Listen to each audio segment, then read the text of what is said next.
WBBM FM, Chicago. The F.B.I. in Peace and War. The F.B.I. in Peace and War is brought to you by refreshing, delicious Wrigley's Spearmint Chewing Gum. Enjoy chewing Wrigley's Spearmint Gum every day, as millions do. The lively, long-lasting flavor cools your mouth and freshens your taste. The pleasant chewing adds enjoyment to whatever you're doing.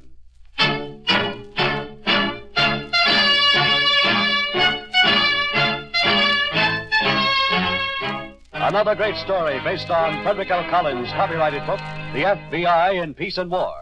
Drama, thrills, action. Tonight's story, Grave Era.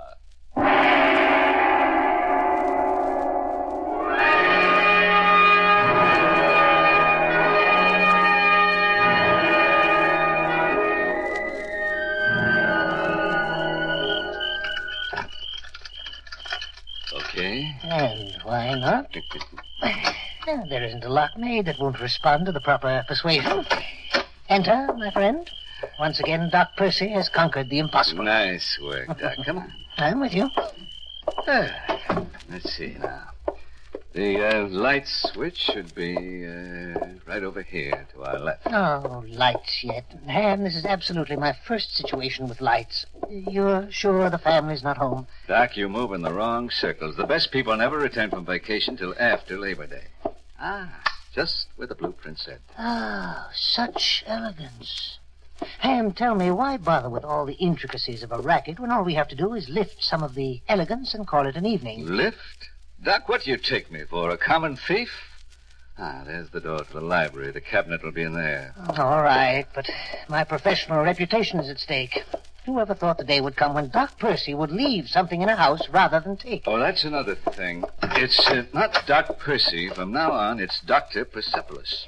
It's what? Persepolis, Dr. Dimitri Persepolis, professor of Greek history in the gymnasium at Göttingen. Greek? Mm-hmm. Ham, are you out of your mind? Who has such an accent? Hungarian, yes. English, yes. French, all right. But Greek? How would I talk like a Greek? Luck, Doc. Not even a safe luck. This is what we want. Right here, the statuette. Straight from the grave of Amenhotep II. You're looking at 3,000 years of history, Doc. Impressed? History doesn't impress me, only cash. Ham, I still say... Forget it. Everything stays just where it is. Let me have the clay tablet, huh? Right here. There's an ancient curse goes with relics stolen from the pyramid tombs of the kings, Doc. Play it your way, and we could end up 60 feet under ourselves. Play it mine, and we pyramid this deal into a fortune.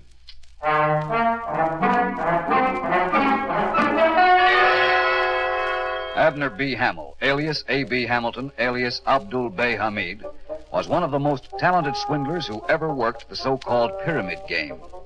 He and his confederate, Harold Doc Percy, were well above the average swindlers in intelligence and undoubtedly would have been successful in legitimate occupations if they hadn't decided on less legal ways of making a living. Hamill was a big, attractive man with a winning manner and a dark complexion that made him easily accepted in his role of Egyptian scholar. Yes, sir. Good evening. My name is Abdul Bey Hamid, the Cairo Society of Antiquities. Please tell Mr. Pomeroy, the curator of the Cosmopolitan Museum, suggested that I call.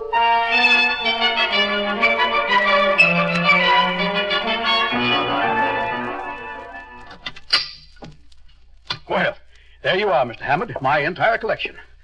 Say, I guess I shouldn't be calling you Mr., should I? It's Bwana or Sahib or something like that, huh? Sherman, don't be ridiculous. That's quite all right, Mrs. Pomeroy. The question is often asked. Mr. is most acceptable, I assure you. Well, that's good. I'm not much for any kind of lingo, but straight down the line American. How do you like it, Mr. Hamid? The collection's superb. Really magnificent. Yeah, well, it should be. Cost me a pretty penny, I can tell you that. I told my wife I couldn't see spending hard-earned dollars for a couple of old statues and vases, but darn, she didn't talk me into it. Oh, don't you believe it, Mr. Hamid. My husband's become a real antiquities bug ever since he saw that archaeology movie with Gregory Peck. Why, most of our Ramesses and King Minos pieces were selected by him. They were until I found out the price. And it wasn't Gregory Peck, it was Clark Gable. Now, Sherman... Mr. Pomeroy, if I may be permitted to say, Whatever the price, it was not too high. These are really fine relics. Oh, that jade amulet. Those cuneiform tablets. The inlaid casket. But that's not Ramesses or Minos. Tutankhamun, is it not? Why, yes, it is. Ah, you're most fortunate. A near priceless antiquity. But the Amenhotep, that lazuli statuette, that is the real treasure. The statuette, you're interested in that? A good deal more than interested, Mrs. Pomeroy. Frankly, the statuette was my main purpose in coming to your country. Sherman, what did I tell you? My husband was opposed to my buying the statuette, Mr. Hamid, but I just knew it had value. Value? My dear Mrs. Pomeroy, on behalf of the Cairo Society of Antiquities, I'm authorized to offer you a certified check for it in the amount of $100,000. Mr. Hammond, you have just bought yourself a Lazuzi statuette. Now, just a minute, Grace, now, Sherman. for the love of Pete, don't tell me we're not selling. One moment, Mr. Pomeroy. Your wife is right. You are entitled to an explanation. Certified check is explanation enough for me. Sherman, really? Mr. Hamid, I must apologize. No, not at all. On the other side of the fence, I feel quite the same way. The millions to be gained mean little to me, of course, but the historical value... What? Millions? About 200 millions, Mr. Pomeroy, to estimate conservatively. Conservatively? From our statuette.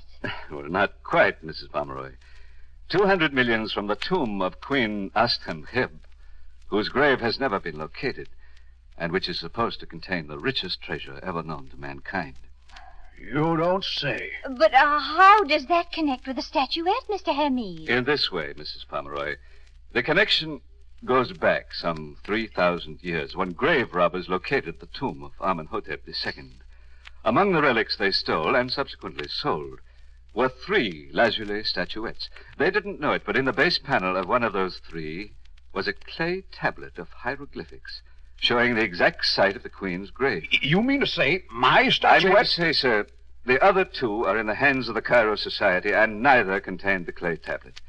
I mean to say, sir, unless 12 years of research proves incredibly wrong, the greatest secret of our age is in this house. In this room. In this very statuette that I'm holding. Oh, no. May I open the panel now, Mr. Pomeroy? Well, Oh, naturally, it is understood we're partners now. By law, half of any discovery becomes the property of the Egyptian government. But the other half will become the property of the Cairo Society and yourselves, evenly divided. well, open the panel by all means, Mr. Hammond. Go right ahead. Thank you. 3,000 years of history. A staggering moment, is it not? Well, as you Americans say, we might as well get it over with.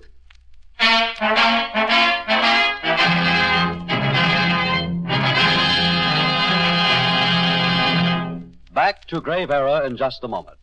Friends, Wrigley's Spearmint Chewing Gum is a refreshing, delicious treat you can enjoy even while you're working, driving your car, or busy doing other things. Just slip a stick into your mouth and chew it as long as you like. The pleasant chewing will make the time pass more pleasantly for you, and you'll enjoy that cooling, refreshing flavor. It'll help to keep your mouth and throat moist, a real help on warm summer days. Keep a package or 2 of Wrigley's Spearmint Chewing Gum handy all the time. Chew and enjoy it often, as millions do. That's Wrigley's Spearmint Chewing Gum. Healthful, refreshing, delicious.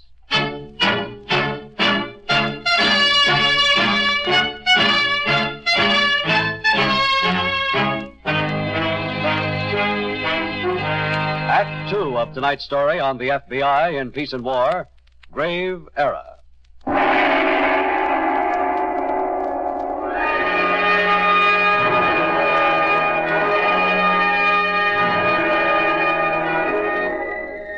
The principal lead we had on Abner Hamill was a clay tablet of improvised hieroglyphics from one of his recent victims. This tablet was given to our laboratory for classification as to type of stone and cut. Laboratory reported that the work was the kind done by cemetery stone builders. We decided to visit the various display yards in the local area and order a tablet made which would provide a comparison with the kind used by Hamill. Tablets, certainly. Bronze and marble, very fine. I can quote you a nice price. What about clay? Well, clay I wouldn't recommend. It wouldn't stand up. I'm only being honest. Well, that's all right. The man it's for always dealt in clay. With sentimental values, who might argue? Clay tablet with what on it? We'd like special lettering done. Here's the wording here. Now, can you duplicate this lettering? Listen, even if it was Greek, I could duplicate it. It is Greek, Mr. Hiller. Huh? How long will it take you to complete the job? Well, in English, a week, but in Greek, how's 10 days? We'll be back then, Mr. Hiller.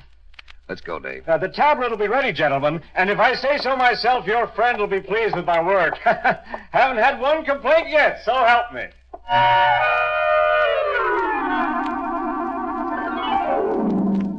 And while we were going through our list of memorial display yards, Abner Hamill's scheme was gaining momentum through the deciphering services of his confederate, Doc Percy. And this is Mrs. Pomeroy, Doctor, the lady I spoke about. Mrs. Pomeroy, Dr. Dmitri Persepolis. How do you do, Doctor? Not too well, I am afraid, Mrs. Pomeroy.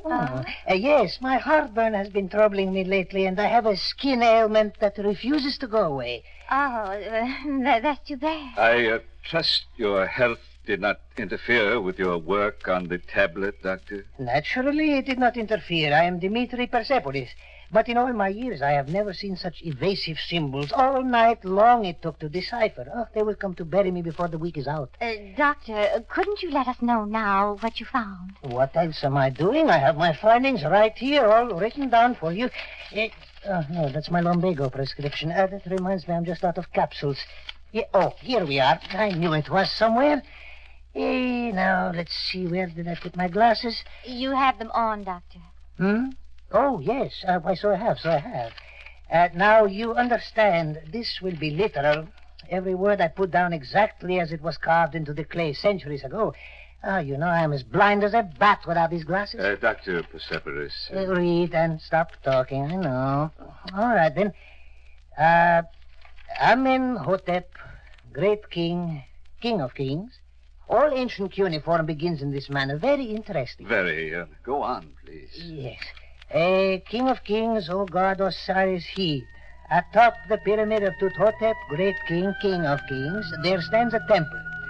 Go out into that temple, divine one, and in the floor will be seen 2 tiles. Lift them.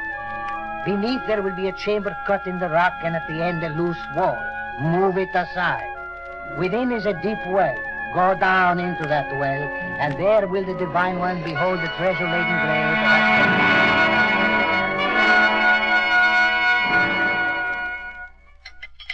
And when he got through with the reading, I was sure I'd faint. Mr. Hamid was already on the phone trying to reach Cairo, and Dr. Persepolis said the discovery was more important than the Cheops solar boats.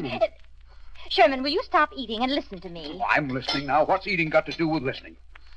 Now, more important than chops. Go on. I won't say another word till you stop chewing. All right, I've stopped. Well, you've heard just about everything. What about it? What about what? Joining the expedition. Now, you're not going to stand by and let that Cairo Society take all the credit. Oh, let them take the credit. We'll take the cash. What's for dessert? Oh, Sherman. Now, look, Grace, I'm in sweaters, not antiques. And if there's one thing I learned the hard way, it's not to play in the other fellow's backyard. The Egyptian desert is hardly a backyard, Sherman. Well, whatever it is. Digging in sand may be up Mr. Hammond's alley, but I never went for it, even at the beach. Now, Sherman, you had the same attitude when Mr. Hamid wanted to buy the statuette for a measly 100,000. I wouldn't let you talk me into it then, and I'm not going to now. Now, look, how was I to know that Why, this is a chance of a lifetime, dear. You could have your picture in the papers, and we could have the kind of vacation we've always dreamed about. Now, look, how was I to know that Why, this is a chance of a lifetime, dear. You could have your picture in the papers, and we could have the kind of vacation we've always dreamed about. Well, I admit my picture in the papers wouldn't hurt business. Of course, darling. And listen, an atmosphere like the pyramids might inspire a brand new sweater slogan. What? What's wrong with it? If it isn't Pomeroy, it isn't fitting. There's nothing wrong with it, dear. I only say... The advertising agency admitted they couldn't come up with a better one, you know. Yes, I know, dear. I didn't mean your slogan wasn't a winner. I only meant that new surroundings like this might spark plug your whole fall campaign. Well... Now you know it would. Oh, come on, Sherman. Let's have some real fun for once in our lives. For once now, I like that. Well, you know what I mean, dear. Nose away from the old grindstone. Well, I could sure use a rest, I'll tell you that. Of course you could. And you could finally wear that pith helmet you bought at Abercrombie's and those khaki shorts that they wouldn't let you wear at the country club. Okay, I'm sold. You mean we're going? Yeah, sure, it's like you said. No sense letting that Cairo Society take all the credit. Oh. And besides, it just occurred to me. A trip like this is deductible. Uncle Sam will be paying for it. Now can I eat? By all means, Sherman, go and eat. Eat all you want.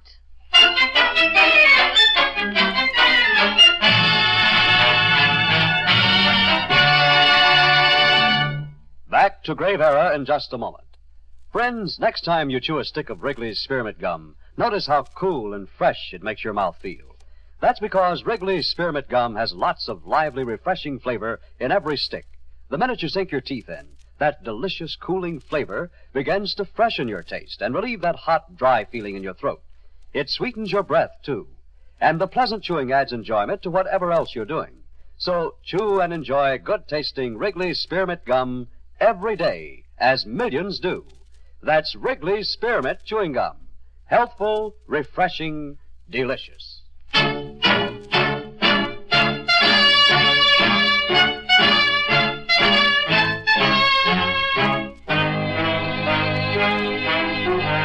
Act 3 of tonight's story on the FBI in Peace and War, Grave Era.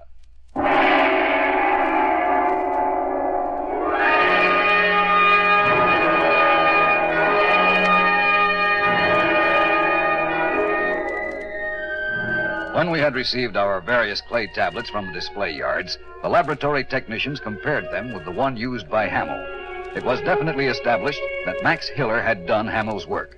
And while we were talking to Hiller, Doc Percy was talking to Hamill about setting up the final payoff.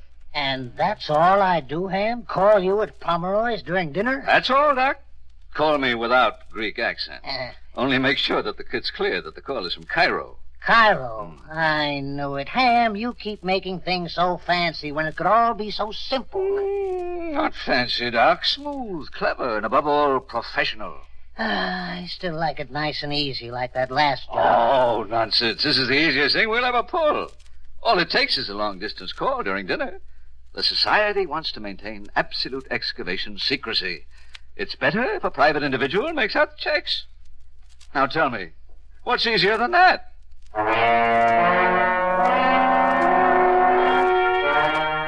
And after we talked to Max Hiller, Agent Reynolds and I proceeded to the Mason City Hotel where Abner Hamill was registered as Abdul Bey Hamid. He wasn't in when we arrived, but word had conveniently been left at the desk as to his whereabouts for the evening. And so we proceeded to the home of Sherman Pomeroy. Well, now, gentlemen, I'm afraid I'm not quite with you. Well, that's understandable enough, Mr. Pomeroy. But if you let us speak with Abner Hamill. Hamill? Or Hamid, if that's what he's calling himself now. Oh, I'm sorry. Like I just told you, there's no one here by that name. There isn't. No, sir. Looks to me like you have the wrong address. Now, maybe if you try Henry Leroy up the road a piece, you... What is it, dear? I'm sure I don't know, Grace. A couple of government men here looking for someone named... Well, why are they looking here? Sherman, dear, the souffle is falling. We apologize for interrupting your dinner, Mrs. Pomeroy. We wouldn't have if it wasn't important. Important to whom? Washington is getting to be just too much. If it isn't the revenue people asking questions, it's some other branch. Honestly, I'm going to think twice before voting administration at 56. Beg your pardon, Mr. Pomeroy. Yes, what is it? The telephone, sir. Cairo would like to speak with Mr. Hamid. Oh, who would like to speak with me? Not you, ma'am. Cairo would like Mr. Hamid. Will he take it in the foyer or in here? I think Mr. Hamid will take it right here. Now, gentlemen... Mr. Pomeroy, Hamid sold you a bill of goods when he heard F.B.I., didn't he? Well, nothing of the kind. He's pulled the same stunt before. What was it this time? The government heard of his discovery and wanted to cut, so just say he wasn't here? On the contrary, gentlemen, I simply told these good people the truth. Mr. Hamid. It's quite all right, Mrs. Pomeroy. We might as well have this out. You told them the truth, huh? Certainly. Grave robbers constantly follow my trail. How am I to know who is legitimate and who is posing? You, gentlemen have credentials, I presume? We have credentials, all right. We also have you under arrest. I beg your pardon. Under arrest? You'd better be careful of what you say, gentlemen. You are making an error. An error that could cause serious international complications, I may add. Oh, you think so, Mr. Pomeroy? I do. Cairo won't take lightly to this sort of bureaucratic butting in. That's right, they won't. I've half a mind to call them and report this outrage. You don't have to call them. They're calling you. What? See, I plumb forgot. Cairo's on the phone now, Mr. Hammond. You can talk to them right here. Cairo? Egypt? Cairo, Egypt. You can report this outrage while Agent Reynolds listens in the foyer. Dave? Right, Steve. Hello, Cairo. Yes? Sherman Pomeroy here. I have Mr. Hammond for you now. Just a minute, Hamill. Where do you think you're going? The extension's in there. It is, and so is Agent Reynolds. Hello? Mr. Hamid, I think Cairo's getting impatient. So am I, Hamill. Either you answer or I will. Here you are, sir. Thanks. Hello. Abdul Bey Hamid speaking. Hello, you phoners. This is me. So go ahead, give the spiel. I'm listening. Ham, you there? He's here, Doc, but he won't be for long. We're about to take him to headquarters. What's this? Hang up, Doc. It's the cops. Hang up and beat it. Mr. Hamid. I'm so sorry, Mrs. Pomeroy. You had such great faith in me, but I had to warn Doc. I apologize to you, gentlemen. Oh, that's okay, Hamill. The local police have a tracer on all calls to this address. A tracer. Well, I'm not surprised. Come on, Hamill. We might as well get started. One moment, gentlemen.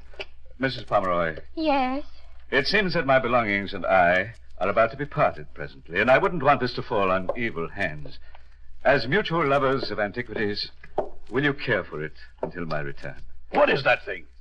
That thing, sir, is a diadem from the Mayan temple of Kukulkan, inscribed with treasure symbols of the high priest. Oh. Perhaps at a future date, Mrs. Pomeroy, you and I will be able to... Hamill. Yes? You heard what Agent Reynolds said. We might as well get started. Oh, very well, if you insist. But I still say you're making an error. I know, a grave error. Come on, let's go.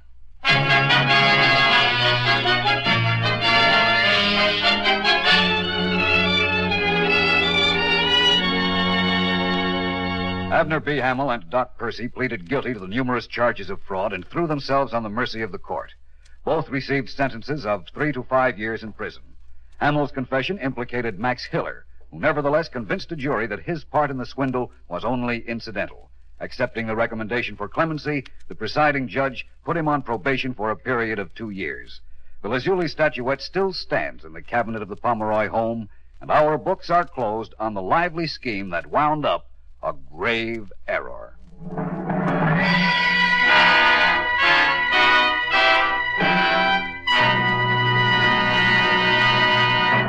Friends, one of the reasons it's a good idea to chew Wrigley's Spearmint Gum often is that it satisfies you without being rich or filling. There's lots of delicious, long-lasting flavor in a stick of Wrigley's Spearmint Gum, real taste enjoyment. And besides, you get enjoyment from the pleasant chewing. It gives you a nice little lift and helps tide you over till mealtime. Helps keep your mouth moist, your taste fresh, too. So do what millions do. Keep Wrigley's Spearmint Chewing Gum handy and enjoy it every day. It tastes so good, lasts so long, and gives you real chewing enjoyment. In tonight's story, Paul McGrath played the part of Abner B. Hamill, and Bill Smith was Sherman Pomeroy. This radio dramatization for the FBI in Peace and War was written by Jack Hansen Fink. These programs are produced and directed by Betty Mandeville. All names and characters used on the program are fictitious. Any similarity to persons living or dead is purely coincidental. This program is based on Frederick L. Collins' copyrighted book, The F.B.I. in Peace and War, and the broadcast does not imply endorsement, authorization, or approval by the Federal Bureau of Investigation. The makers of Wrigley's Spearmint Gum, the refreshing, delicious treat that gives you real chewing enjoyment, invite you to listen to next Wednesday's story, Lucky Smith, on the F.B.I. in Peace and War. Same time, same station.